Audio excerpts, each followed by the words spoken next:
All right, how's it going, Jenny? Good. It's been a long day. Hi, everyone. Sorry I missed the panel. I was trying to get some time to listen to the great stories. Yeah. Hopefully it's on live. It is. It will definitely be online as well for all those. So join the group that we mentioned, and you all get it. So Jenny, why don't you do a quick introduction? As far as geos you invest in, check sizes, how many deals, and your focus as an investor. Right. So maybe a quick introduction of GGV Capital. GGV Capital, we managed 3.8 billion across the last 17 years. So we were founded in the US at that time with a vision to invest in global markets, US and China. I wanted to do it with one team and from one fund. And so the requirement for our partners is that not only do we need to like planes, we need to be able to sleep on planes when we get into the door. Because part of covering US and China implies that you're going to be doing 12, 14 hours flight on a pretty regular basis. So our latest fund is a 1.2 billion series of funds, which we closed last year, and we started to invest in August. Of the 1.2 billion, as you guys mentioned, we have a 250 million discovery fund.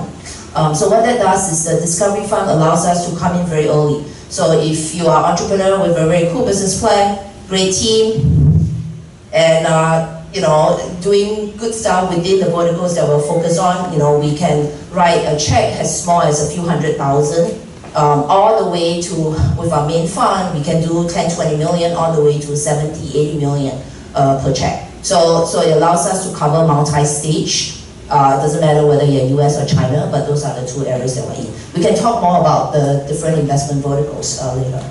Okay, right on. So the theme of tonight's talk with Jenny, we're going to talk a little about specifically artificial intelligence and her investment thesis in artificial intelligence. As we all know, right now AI has hit some sort of critical mass where just the hype is on overdrive. Every pitch deck we see says, it has actually, I think there's some requirement now, it has to say, according to my machine learning algorithms, or it includes according to blah, blah, blah, deep learning, every pitch it says they're an AI startup. And if you talk to every investor, you say, what's your focus? They're going to mention AI, okay? So Steve says he's the only investor in the whole world. You didn't, but I didn't ask. But I'm sure if I had asked the question, I'm just assuming. He said it has to go to a mobile phone. I said disintermediation, middle of the tech, and he said, oh. I don't believe it. Okay, I don't believe it. All right, so the question, Jenny, is do you believe right now that AI is overhyped? And then beyond that what is an AI startup to you? It's, AI, is it like mobile where, a startup, mobile was a platform, right? Is AI the same kind of position that mobile was a few years ago? What is an AI startup? And yeah, talk about hype.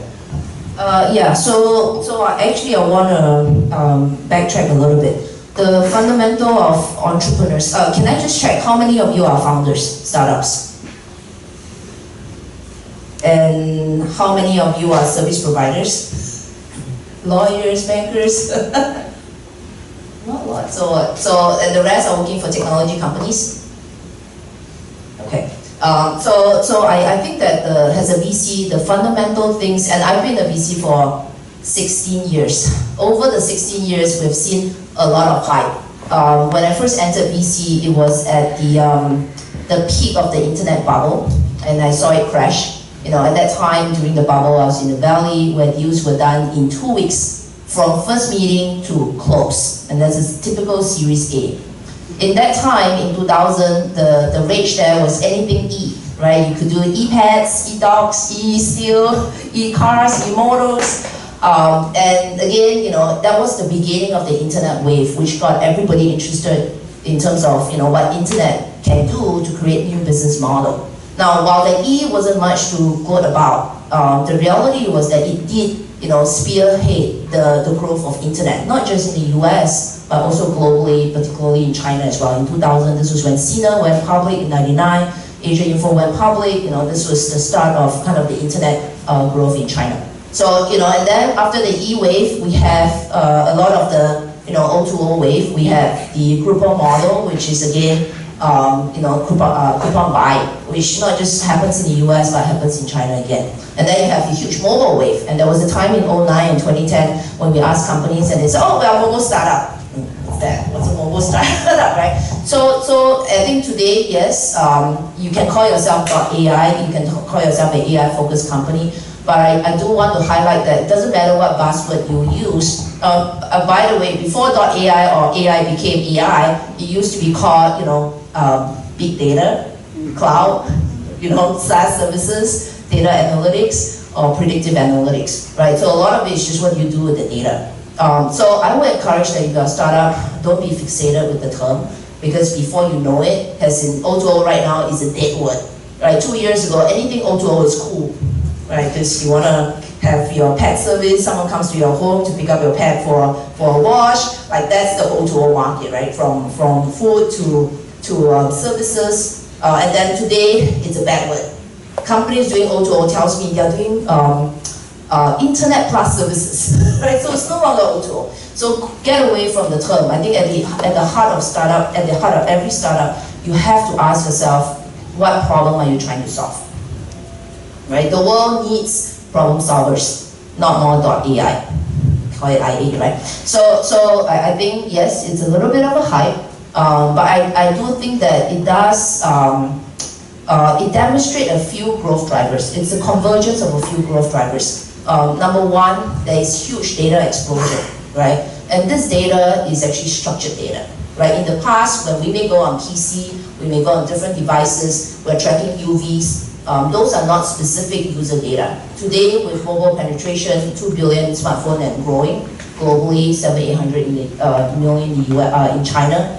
That data that's being captured through our user movement, our user interaction, our transaction on mobile is actually very structured, personalized data that can be used in very different verticals, whether it's when we buy a security product, when we try and pay for our games or virtual items, when you're trying to be live streaming and giving someone a virtual gift or a flower. So in that sense, the fact that it's structured data means that you can start to make sense of it.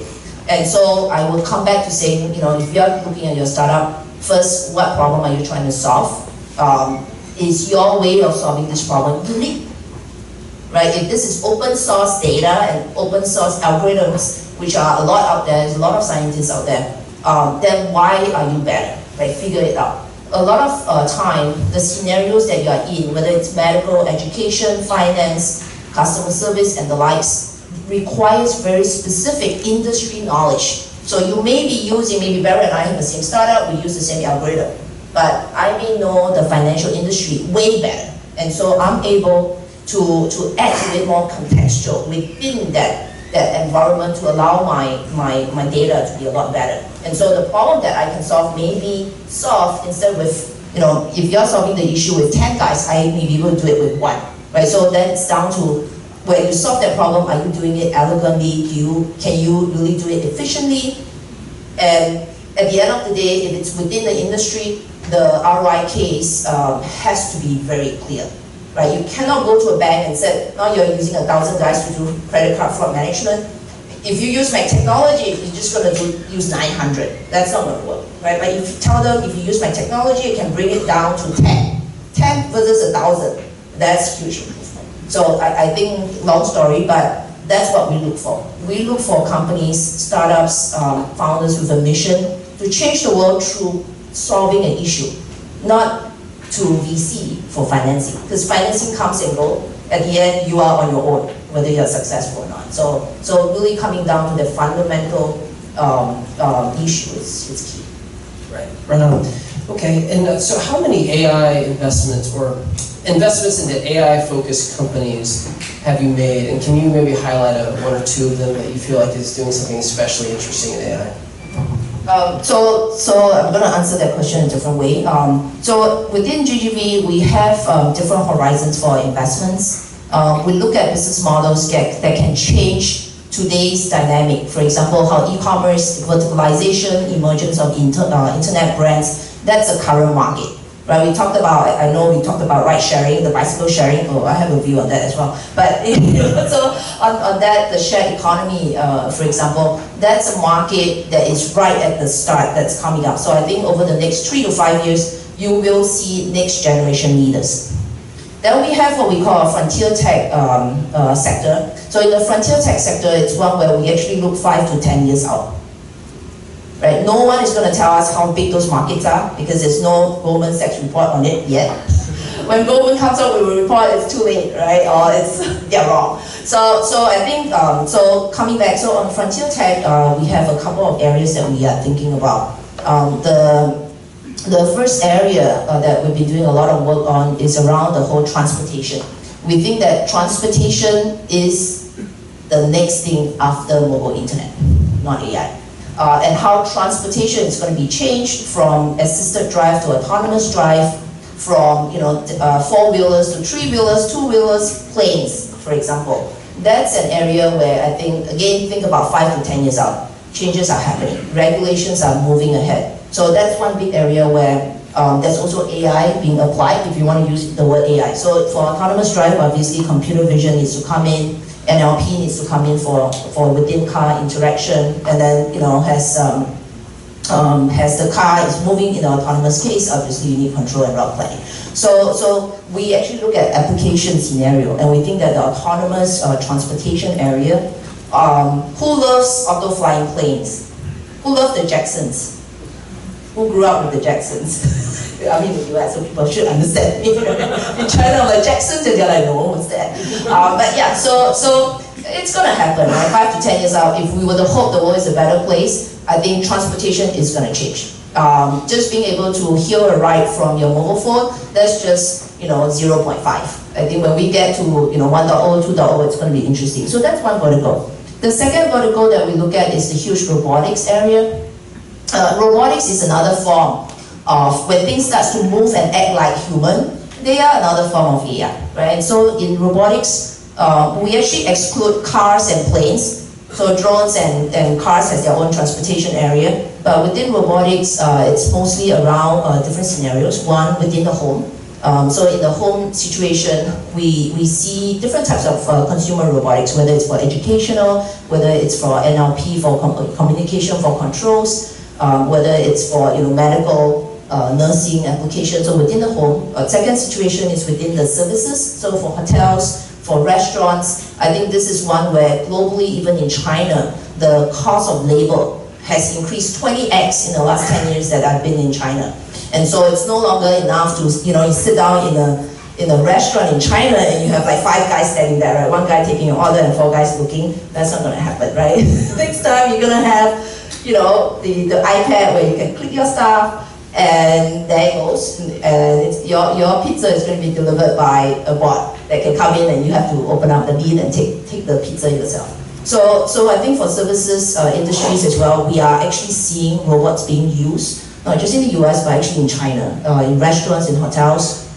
And then the last area is industrial robots, which I think China is way behind the curve. For those of you who are tracking the robotics industry, there is a matrix that people use globally to assess the level of automation for a country, and that's the basically robot density ratio. So the robot density ratio implies the number of robot that a manufacturing facility use for every 10,000 workers. Right, so you can say, for example, right now the global average globally across all the country is 69. So on average, for every 10,000 workers, on average it's 69. But if you look at the number 1 player out there, so the top 5 countries, the first country out there that's most automated, you want to guess? You want to guess? Not America. Germany. Singapore. No. But these are all top 5. Korea. Korea, yes. So Korea is number 1, Japan is number 2, I think Singapore is number 3. Pretty good. Number 4 is Germany, and number 5 is the US. And at the top for Korea, it's over, they are using if I recall right, it's over 520 robots per 10,000 workers. And the US at number 5 is using about 176 or something, precise numbers. This is 2016 numbers. And China is only 49. For a country that churns out over 80% of all the smartphones that you guys are using, maybe 90%, but 70% of all the TV that you are using globally, the country only uses 49 robots per 10,000 workers. So they're way behind the curve, and therefore for industrial robots as well, it's going to change. And I put robotics also has a very classic use case of AI. We don't talk about AI in this, but it's the ultimate when you can have machines replacing humans in the jobs that we may not want to do, 5-10 years from now. So that's the second big area where there's a lot of computer vision that's being used. So if the robots are doing picking, they actually have to identify and be able to pick the products or pack, right? So there's a lot of computer vision. Robots have to move. For those of you who are tracking the AMR space, autonomous mobile robots, where they move warehousing and shelving racks, then this one, they actually have to localize within the factory floor and again, movement. So to do localization movement as well, there's also a lot of 3D reconstruction and localization that needs to happen. So again, a lot of basic application of AI technology. And then last but not least, I think that the part that maybe most investors say, oh, we're looking at AI, is in China, we call it AI plus. Now I realize that the Chinese government, they're very simple. When they look at internet disrupting traditional industries, it's called internet plus. Get an industry and plus internet, right? So same thing, I think, with the whole wave of AI, people are just saying, hey, it's AI plus. So what does AI plus means?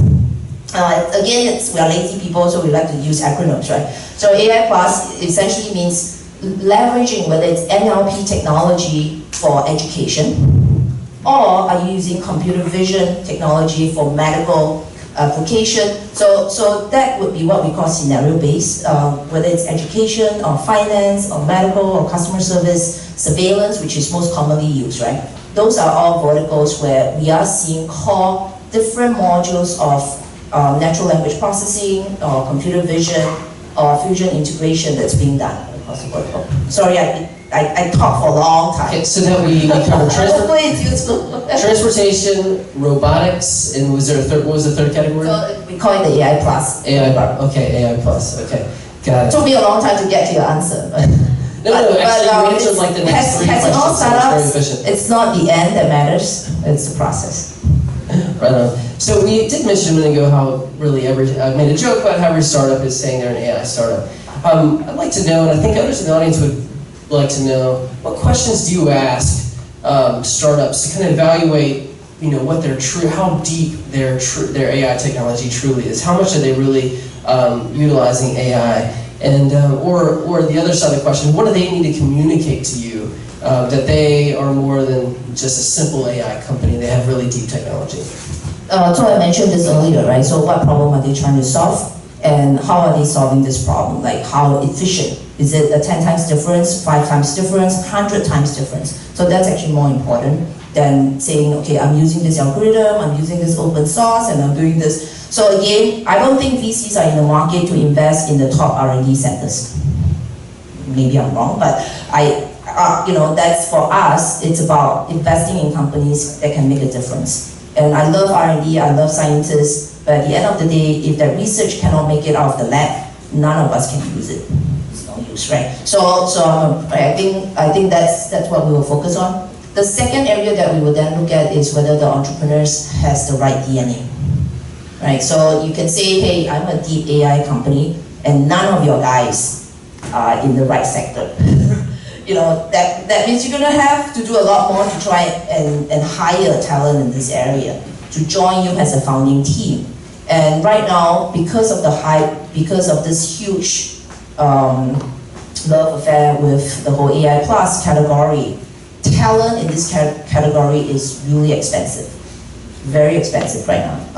I have this saying, I don't know if you guys will agree, that for every AI talent that has years of experience in the industry, not in research, every year is worth 5 million.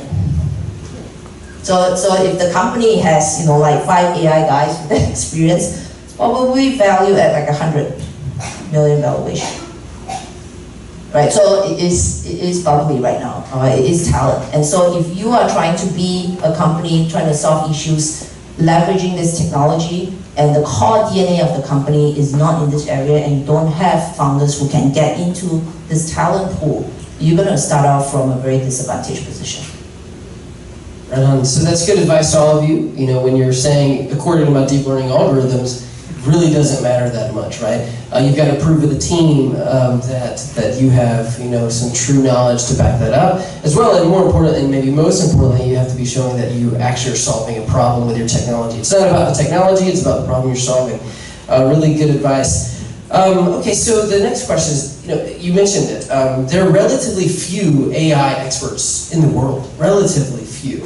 And actually most of them have already been hired for big bucks by the big tech companies. Additionally, very large tech companies have amazing access to data. They have troves of data.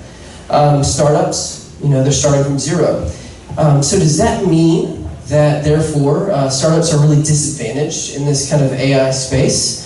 How can startups compete with these behemoths with amazing talent and amazing data? It's a good question. I think that the natural inclination is to say the fundamental of AI is that you have to learn, right? So you need data to learn. So in areas where there are core technology, in the areas of language processing, the areas of some basic computer vision, image recognition, I think the large guys with the historical database, I think it's important. That's why today, whether it's Google or Baidu, or Facebook, when you think about, or Apple, right? When you think about NLP, they are ahead, right? That's why Amazon Echo sounds the way it is. That's why Google Home sounds the way it is. But I want to, so if you are a startup that's trying to compete on this core area, then you really, this is hardcore competition. If you are thinking your startup is going to be up for M&As, make sure that the technology route and direction that you choose is in sync with the market. Right? If you're doing something that none of the big guys are doing, they may or may not buy you. Right? So that may be a route that you want to think about, is that if you're in core technology, how do you work with the larger guys? But I would say that the fact that larger guys are there, the fact that NLP is over now, 98% in some cases, accuracy can be achieved, it means that there's a lot of open source technology out there. Open source algorithms, open source ways of doing things. And so as a startup, it's better for you to try and compete within that vertical. So what do I mean by vertical? For example, I'll give you an example. So banks, banks right now have a huge issue with customer service, right? They, whether it's their credit card customers or VIP customers or for loan application, they have huge, customer service team that they need to hire, 1,000s, 2,000 call centers. So they are actively looking at chatbots, right? They are looking for leveraging technology to try and bring this, automate, some of the customer service requests, whether it's inbound or outbound. It's a clear need. Now, any startup, all big companies that needs to sell to the bank has to start from zero. There is no historical data that Google or Baidu has before doesn't really help, right? In this case, it's NLP technology, it has to be used in that specific scenario that the banks wants. Sometimes they want it half automated, so that for the super VIP customers, they still hear a voice and not an automated system. And so in those verticals, just an example, in those verticals where content is specific, process is specific, I think this is where startups can actually get a head start. Because sometimes the market may look small to a bigger guy, and once you get to 70-80% market share, it's big, but it's too late for the big guys. And actually, if you look at the historical path that the larger guys have taken, they have never gone vertical. They always try to own the horizontal space first, from a technology perspective. Okay. I want to ask one question that's actually not even related to startups. It's mainly purely selfish. Basically, I want to know what stocks I should buy tomorrow. But so basically, my question is: we've been talking about startups. We've been talking about and how they can compete on give you some advice too. Not in public. Great. Okay, we'll talk after this too. We have startups. We have large tech companies. All kind of have their angle on AI, but we know that AI is going to disrupt really all industries. S&P 500. Fortune 500 is full of traditional non-tech companies that are leaders in their category. How is this AI revolution going to impact these traditional leaders, and what does that mean for public markets? So I think that if you look at where the big guys are going, this is not lost on them, right? They are either, just take the car industry, for example. The fact that you have GM acquiring Cruise, you have Ford investing in Argo, even the large guys, even the automotive OEMs, who takes 5 to 10 years to come out with a new car, is saying, I need to get smarter about this. And so either they are building in-house team, or they are announcing plans to invest, or they make acquisition. So I actually think that this time around, I don't think the bigger guys are behind. I think they're actively thinking about how to engage. And this is happening not just in the US, but on a global basis as well. Okay. So you spend a lot of time between US and China, as you've mentioned. How do you feel like AI is developing across those different ecosystems? Is one ahead of the other? What are the strengths of the two when it comes to AI? Yeah, so I think that this is one area where I think both US and China will progress in very similar pace. The technology that's available, both US and China, actually in fact globally, is available to all, right? If it's open source, it isn't going to be restricted to geographic.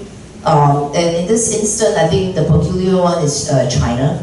Once, 10 years ago, 5 years ago, the most common question that I get asked is whether there's innovation in China. It's like, Chinese startups are all copycats. Not really. So I think with going forward, China has a role to play for various reasons. The Chinese culture, I hate to say it, but I'm actually really good in math. I'm sure most of you are as well.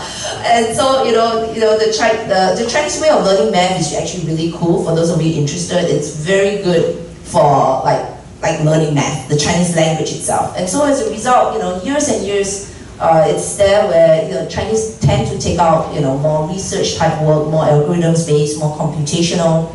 They're better in mathematics, right? So I'll cite a number which I shared with media earlier. If you look at the number of AI researchers globally, 20% of the AI researchers are Chinese.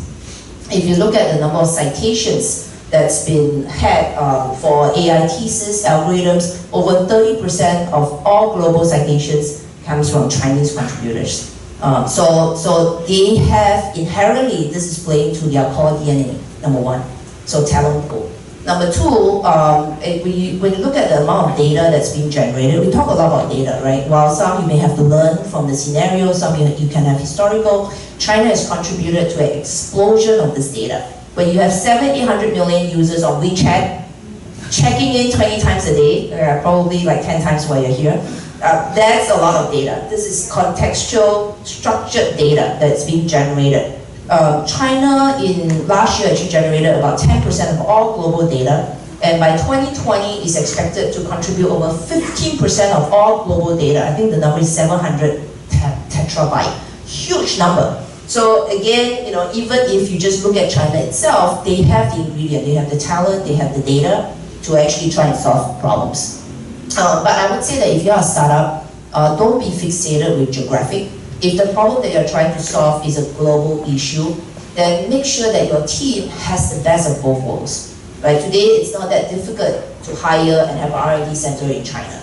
It's not that difficult for a Chinese company to have an R&D center here in the US. Well, look at this space, right? Look at all the names. So that's again another testimony of Chinese startups, pitch for you, coming here for what? To hire talent as well. So I think if you're a startup, it's all about winning that game. And so if you can find the best talent composition, if that means going to China to hire, do it. By the way, I think Baidu has a lot of people looking for interesting ventures. So I would say leverage what you have, but it is going to be global competition. So it does sound like between data, the advantage of data and talent, it sounds like you think that China actually has an advantage in this kind of new AI ecosystem. I think that Silicon Valley? I think that China and US will be at that level. US has a lot of great talent. In fact, a lot of the Chinese talent that I mentioned, whether it's the citation, whether it's the AI researcher, a lot of them are in the schools in the US. Right? These are guys who has PhD programs from CMU, from Stanford, MIT and the likes. And so I don't want to say that it's a geographic thing. I just want to say that maybe from if you're saying Chinese versus others, there is some inherent advantage there. China and US are... I'm not biased. I love both US and Chinese Right. companies. It's more important about which one's going to win or whether they win. Right. China and the US is still fairly two siloed tech ecosystems, right? It's relatively hard for Chinese companies to grow in the US. It's very hard for US companies, tech companies, to grow into China.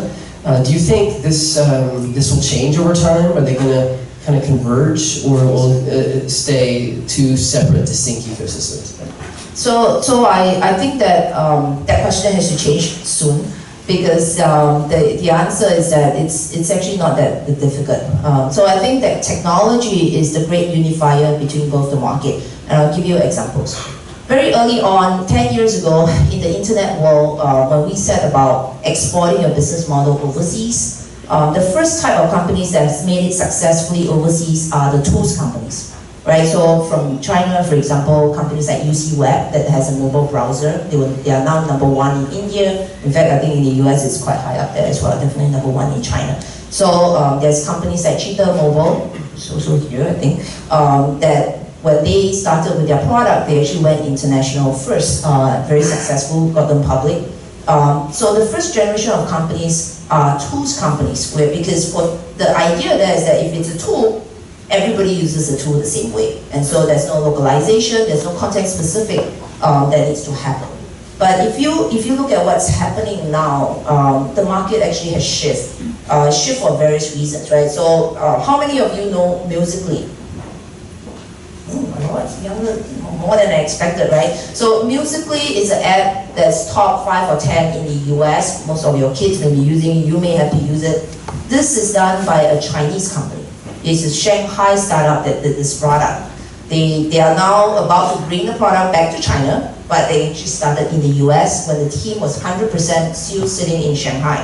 And the reason why this is an interesting one is because actually Musical.ly is a social product. And a lot of times when you think about social products, it should have a lot of localized features, localization that you think international competitors will not be able to understand, right? But it's a testimony that Musical.ly can make it in the US. And the reason why they can make it is this. Actually, consumers are getting more and more alike than different, right? There is a convergence of user interface. There is a convergence of user experience. Just as you use Uber in the US, you know how to use Uber or Didi in China. Just as you know how to use, just as you know how to play Angry Birds. Doesn't matter where you're sitting, it plays the same way. Think about the millennials. They have grown up in the last 15 years with internet. 17 years, right, starting in 2000. They have grown up with the last 10 years on the mobile phone. And interestingly, there's only two key operating systems, right? The iOS and Android.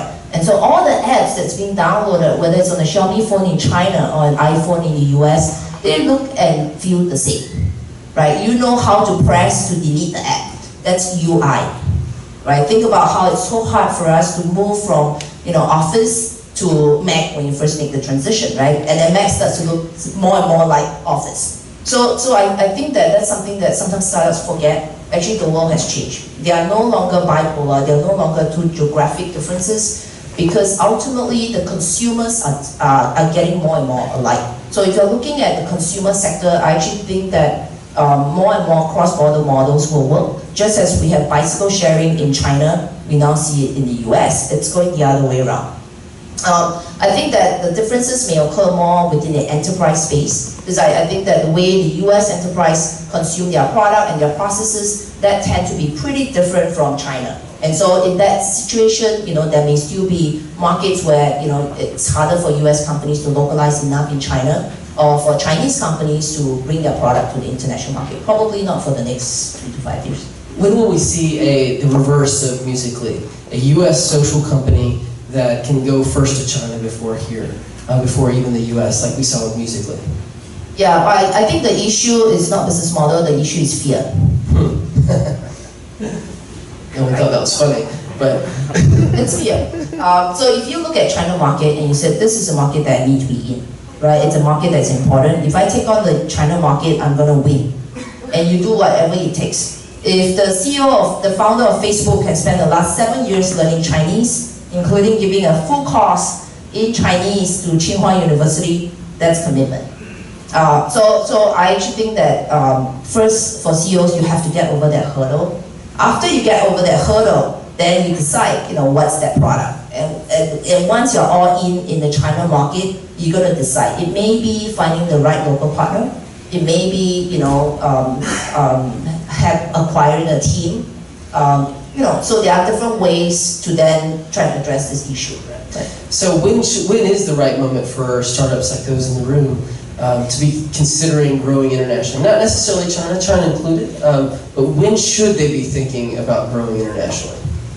So I want to give a different perspective. On the business model side, we have an interesting observation. So when as GGV, we look at US and Chinese companies, we notice that in the US, when user numbers climb and traffic goes up, the first reaction is, oh, let's monetize with ads.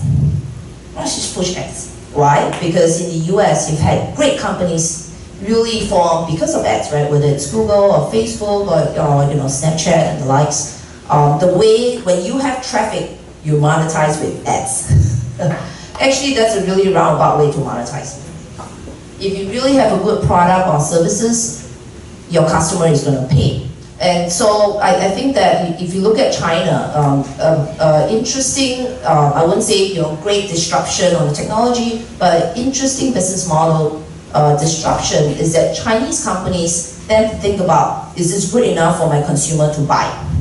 Whether they are paying for virtual currencies or virtual items, whether they are paying for subscription-based, it's all about getting them the right user experience, and so consumers will pay. So if you are in the US and you are saying, hey, I really don't like the ad model, and you have some ways to integrate, whether it's gamification, consumerization, into your product has a better way to monetize. Because if you're only reliant on ads, it's actually a very localized market. Because the ad agencies, the ad buyers, if they are buying a product, they want US traffic, they're only buying US traffic. Whereas if you develop a product that's for the consumer, and if you agree with me that consumers are actually unifying very quickly, then that same product can scale. Give it another year or two, US will all be about live streaming. Right now it's red hot in China. Every single vertical, from singing to entertainment to music to news to finance to sports, is actually happening. And I think it will happen here. And in that live streaming model, it's all about the consumer. It's interesting. Honestly, I haven't ever heard this perspective of consumers somehow merging, especially between China and the US, so that's some really interesting perspectives. Now I will have time to, we have about 15 minutes or so to open it up to questions. So raise your hand, Ryan will bring you the microphone, stand up, tell your name and your company, and a brief question. It's me, Nicole, again. So I still want to ask about the sharing economics thing, like the bicycle. Just now you mentioned that for startups, what you really need is to solve the problems that exist. So, but right now, the bicycle sharing is creating problems in China. It's blocking the roads, and it's lots of the bikes are missing. So, I don't know why do you still see the merits inside of this business? Yeah, so if you're an entrepreneur, you have to see a glass half full, not half empty. So I think when you think about the ride-sharing business, I want to highlight this. In China right now, on a daily basis, there are more than 20 million bikes. Actually, summer it goes up more, being used every day. What does that mean? It's not 200, it's 20 million. There are 20 million people at least taking the bike ride once a day. That's a huge need, right? Whether the bikes are dirty and it's being damaged, those are operational issues that over time will have to be cleaned up, whether it's through regulation. So the city may say only 3 bikes are allowed, 3 colors, maybe 1 bike are allowed. So I like the fact that regulation does the regulation part later, not before. For countries that regulate first, speaks later, there's no innovation. For countries that says, let's have innovation first and then we regulate to make sure that this is sustainable, I think it's a very important consideration. So I think number one, the need is there. Why is the need there? So not everybody can afford a 4-wheel, DD ride, right? The average fee is, 11, 15 RMB as a get-go. There are workers, There are people out there bringing their kids to school. The transportation range may be between 1 to 3 to 8 kilometers, right? In the past, they walk.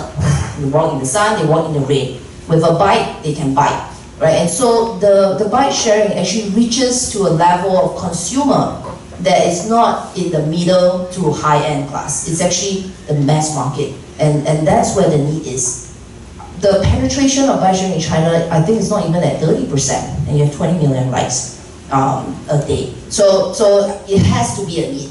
Now, if you're a startup trying to do this, you have to ask yourself what's your unique advantage. Because this is a model that's all about skill. And part of that skill means also financing capability. So if you are behind the game and you have no specific advantage to add to this is not where you should be playing your startup, right? Go somewhere else. So I think, again, timing of how you pick that startup is very important. But I just want to address the issue that in all new disruption that happens, there will be chaos first, and then peace. So if you're a startup, if you're a founder, you have to learn to work with chaos. If you cannot handle chaos, then startup is not for you. Let me tag along on the question. I think many of us saw Mobile raise 600 million yesterday. And so I think a lot of that is earmarked for international growth. And you mentioned that transportation is one of your focuses. So I don't think GGV was in that deal.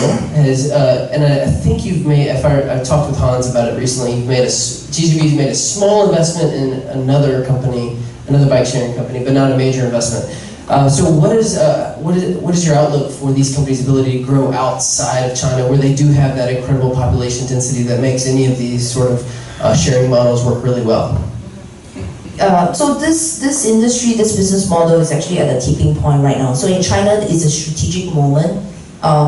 You cannot ignore that when you have 20, 30 million rides a day, that's 20 to 30 million transactions a day. So the competition in China is actually no longer just about capital, about replicating their model, no longer about team. There is huge strategic value to the big guys.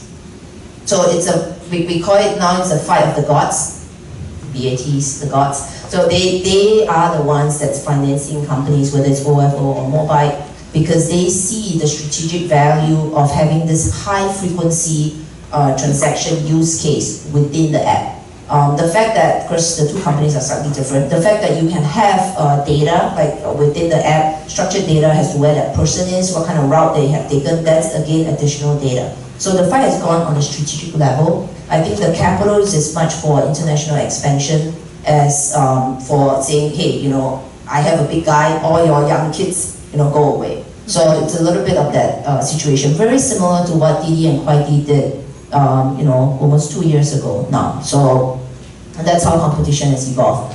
So for us, we have companies, some of whom, one of them actually has pivoted into the space, and they see this need. The way they compete is actually not go head to head with the big guys in the major cities. Another stats for you. In China, there are over 220 cities with over 1 million in population. 85 with 5 million. With 85 cities with 5 million in population. So if you cannot fight the battle with the 85 cities, 5 million, you still have a choice of 220 cities. San Francisco is about 500,000. So I think that that's competition as well. That I think startups you have to think about. Sometimes it's not competing on the same geographic plane, but you have other cities that you can go after. Hi, Mary from External Health. I had a question for companies or founders who are interested in the Chinese market. You mentioned you have to find the right partner. How do you go? Who is that right partner, and how do you go about finding it? We are in the healthcare space, but in general, yeah. So it's actually more specific than general. For example, if you're in the medical equipment space and your equipment has FDA, certification, CE mark, then for you to enter China, you need to have similar FSDA approval, for example, right? So again, I think different industries will be different. Now, if that's indeed is the case, then before you even find a partner, the key question is, can you get FSDA? So the right type of partner would then be people, channels, distributors, folks who can actually help you understand the FSDA process. And first of all, decide if you even have the license to play, right? So if you don't have the license to play, it's not the right market for you. But if you don't need that type of license, it's more about localizing your app or your content, then I think your first most important task is to make sure you have the right team. Because ultimately the use case is different, the process is different. You need to have someone living in China who can understand this and help you to localize that product. So you can get to that talent, whether it's by recruiting or it could be acquisition. If you're large enough of a company outside, so in areas other than AI areas, it's not 1 million for every year of experience. So it's slightly better. Hi, my name is Brady Simpson. I'm from a consumer hardware startup. You said an interesting comment about chaos and disruption and innovation before regulation. When you're thinking about the autonomous driving space, what is the right approach here? And kind of what are your thoughts on how traditional companies like Uber and Waymo are tackling it? So that's a very interesting space. I think that it's a space where if you look at it right now, when it first came out, it was a bunch of startups trying to use CVE, computer vision, to try and assess how you do assisted drive, right? Whether it's L2, L3, or L4. And this was all happening in the labs. Companies were putting out cars out there. Obviously, Google, in the US, you have Google, right? So Google lead the way, and they kind of help and work with the regulators in terms of what's required. Where if you need to have a car on the road, you need to have a safety driver, and then over time, you see the state coming in to say that, hey, you do need to have a license, right? You need to apply for a license if you're going to put your car on the road for testing.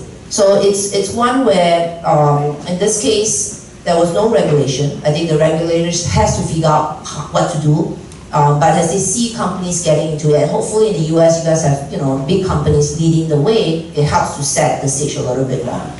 In China, it's a national initiative, right? So in China, half of China's GDP goes to either the automotive sector or the real estate sector. So automotive and real estate makes up over 50% of China's GDP. So it's a huge sector. So it's a sector where the Chinese government, in this case, understands it, but they haven't regulated.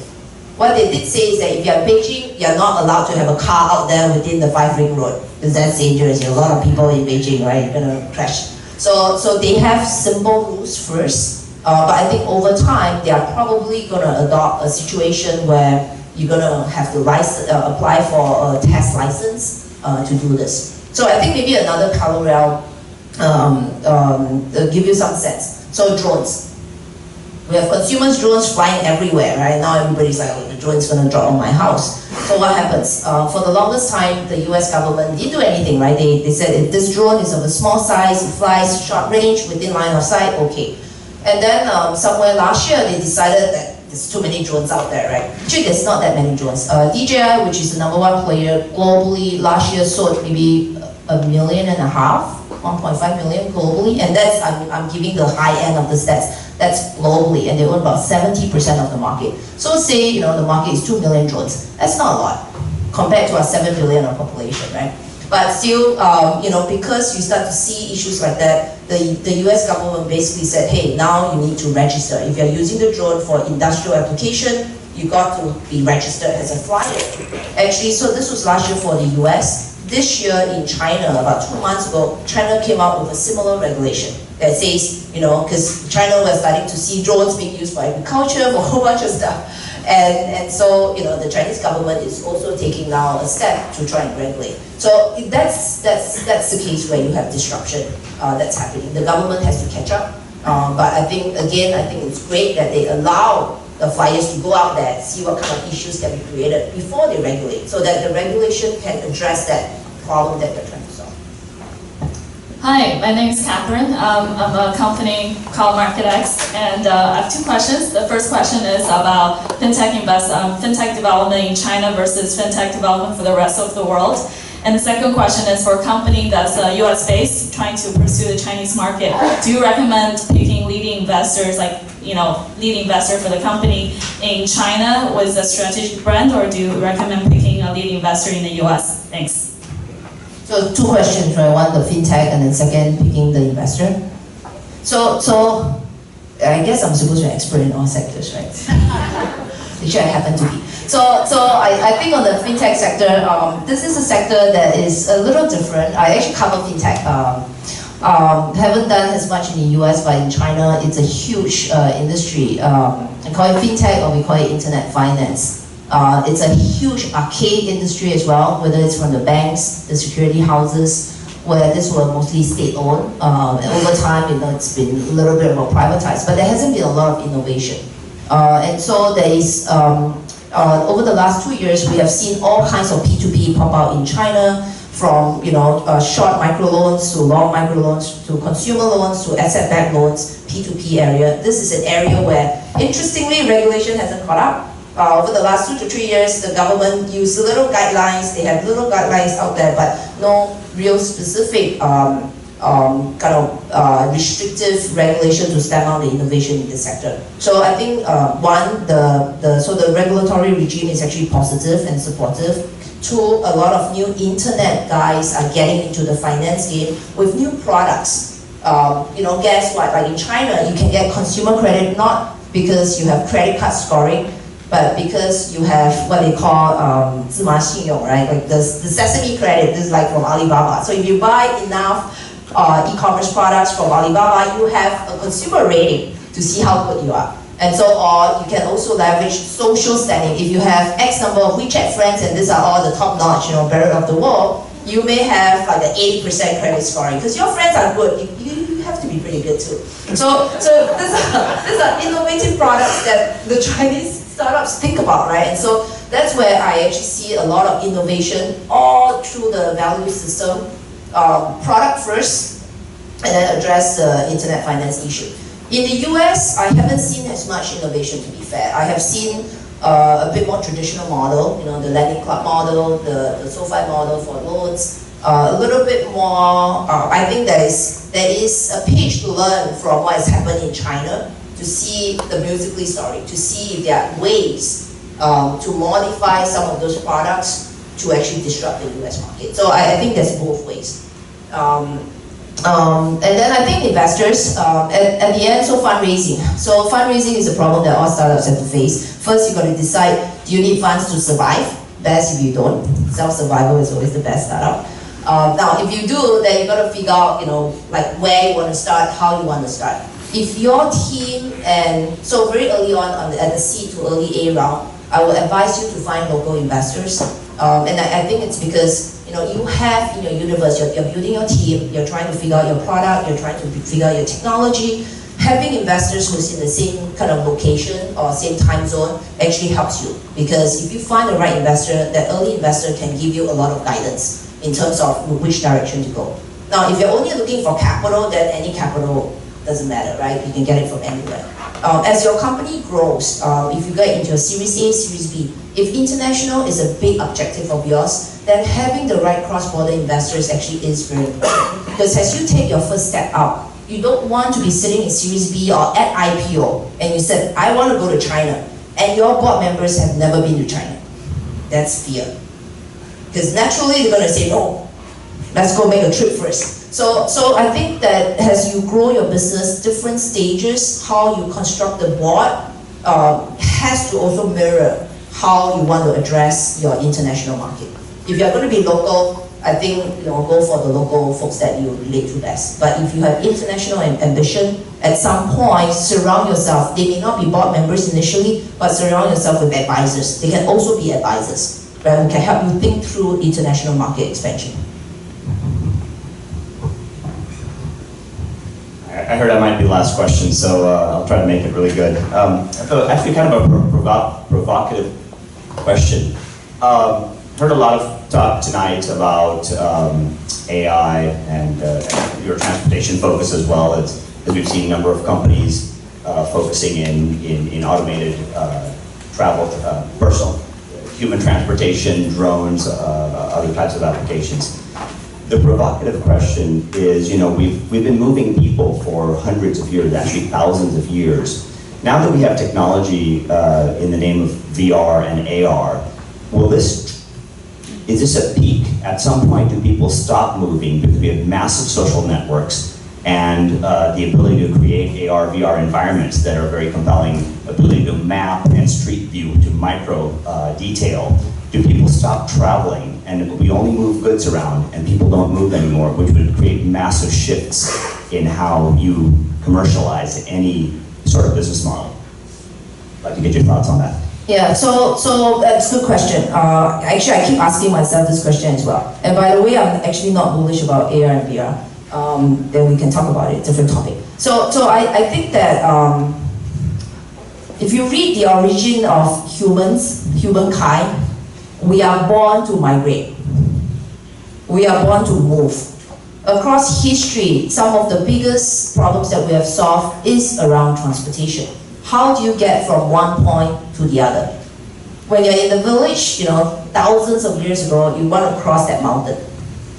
You do it by foot, or you try and come up with better ways, right? Whether it's with horse carriage, or with cars, or with planes. So actually what I want to say is that the essence of, some of you may be philosophers, right? I'm not, but I think humans exist for different reasons, right? One of the biggest emotional thing is connections, interconnections. And to be only interconnect on a virtual basis, I think it doesn't work for maybe 90% of the population.